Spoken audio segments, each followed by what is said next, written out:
This is fast cash. It's nothing fast about it. It's been a lot of freaking hard work. So when you tell me I don't work, you're not coming to the island. Branson's, yeah, Necker Island. But I've worked really hard to be where I am. And I don't appreciate the disrespect of ignorance because of a mental illness. I raised y'all. I didn't do it perfect, but you're all doing pretty well. And another thing is Jerry, I don't want to hear any more about abuse. You're right, you cannot hit with the wooden spoon. It's against the law. I did not know that. My mom did it all the time to try to, you guys were wild, especially James and Morgan. Hillary was quieter. But I was also nervous about being a single mom, and I wanted her to behave really well. They take her away from me. So I was a little strict with her, which I don't think it hurt her a bit. She's able to have the comprehension to go to George Washington. Now, I'm a good mom, and if there had been any abuse of you children, you can trust that Jerry would have called the police and had me locked up. He did once. When I was off my medicine, I abused him. I jumped on him, bit his ear. He had lied to me about mine. He had no hesitation of calling the police because he was afraid with that anger I would hurt the kids, which I wouldn't have. I wasn't mad at y'all. I was breaking up in my marriage. That's when the marriage broke up. That was the end. And I had to stick with it because of my illness, because I didn't make money.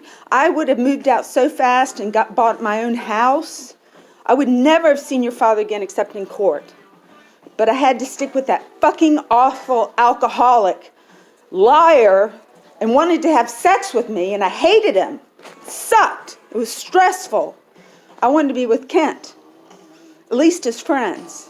But he had ruined my life. He had taken my time, my energy, my body to bear his children, and then he fell through with not getting treatment for alcoholism. He's so selfish.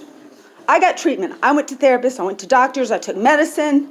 So I'm tired of hearing about it. And my grandkids, they get a lot from me. They want to stay with me. Hillary, they don't want to go home with you. They don't want to play with because grandmommy, 100%, 110% of my energy is playing with them because that's what they need right now.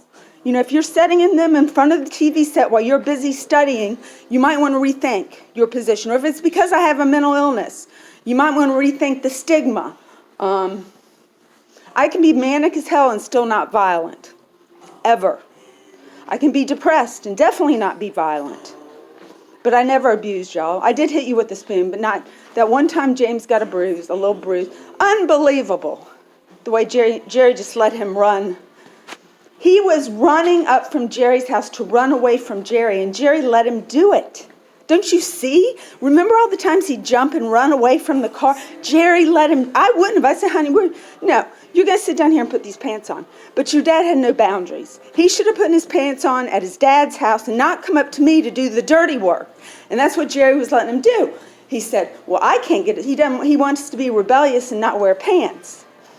Well, Jerry, if he's living with Jerry, why did he send him up to my house? So I could be the meanie? Yeah, he wanted me to be the disciplinarian because he never wanted to say no or not be your best friend. And here's some vodka to share with me, James, as we watch the football because I'm lonely and I have low self-esteem and my job does nothing but make money and I have to lie to people. I feel it. Months and months of what Jerry says about my abusing you. No. Whatever your dad told you about me abusing you, one day you're going to see bipolar does not mean you abuse people. My children especially. I bought you a pony. I bought Hillary a pony. You were my life. And then your dad lied to me. And I said, I can't have him as a husband, so what am I going to do? It was tough. It was tough to be alone. Not only that alone, but against, distrusting what he's doing with the money. He's a liar. You can't do that in a marriage or a friendship unless you have an addiction problem, which he does. Alan lied. He's got an addiction problem. So he's got an addiction problem. But I'm the one who is taking care of him. And then you come to me like I'm irresponsible with what the fuck? How much money do I get a month? $750. And I've been paying Dale, so I get about $900. So I'm doing okay. You know, I'm not rich. I don't have money for a vacation. Like all of a sudden, Jerry puts everything on his fucking credit card and goes out to California. I had to go homeless. But I had to go. I had to go for work. I had to prove it to people. But the innuendos of me being abusive, we're done with that. If you don't want to see me, that's fine, but I was never abusive to you. I'm sorry about the little bruise. I had never dealt with a child so disrespectful as you, James. I didn't even think it existed in you until you moved in with your dad.